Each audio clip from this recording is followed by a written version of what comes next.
अनगिनत रहस्यों को अपने भीतर समेटे हुए हों।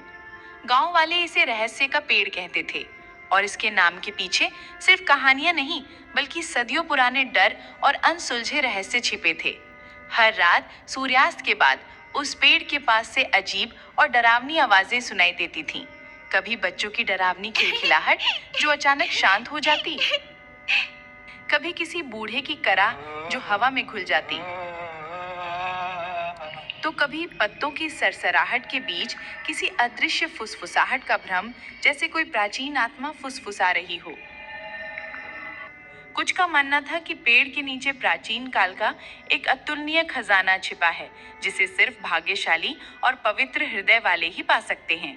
जबकि कुछ का मानना था कि वहां बुरी आत्माएं और भटकती प्रेतात्माएं वास करती हैं, जो किसी भी राहगीर को अपने मायावी जाल में फंसाकर हमेशा के लिए कैद कर सकती हैं।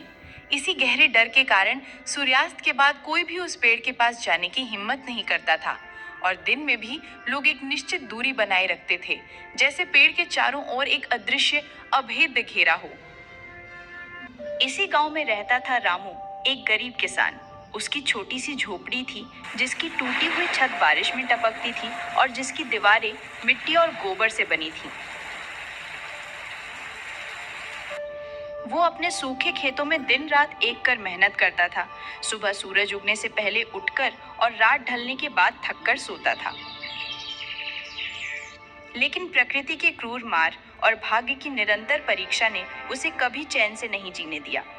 उसका एक दोस्त था, शेखर, जो हमेशा जल्दी अमीर बनने के सपने देखता था और अक्सर हवाई किले बनाता रहता था।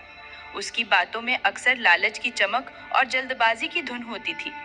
वो हमेशा आसान रास्तों की तलाश में रहता था, भले ही उसके लिए दूसरों को नुकसान पहुंचाना पड़े।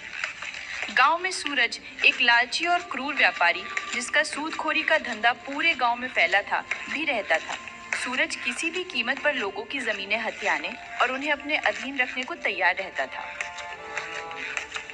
और फिर थी कलावती, एक बुजुर्ग रहस्यमयी महिला जो गांव के बाहर एक टूटे फूटे घर में रहती थी। उसके बारे में कहा जाता था कि उसे जड़ी बूटियों और प्राचीन विद्या का गहरा ज्ञान था, और कुछ लोग उसे डायन भी कहते थे, जबकि कुछ उसे गांव की पुरानी कहानियों का जीवित संग्रह मानते थे।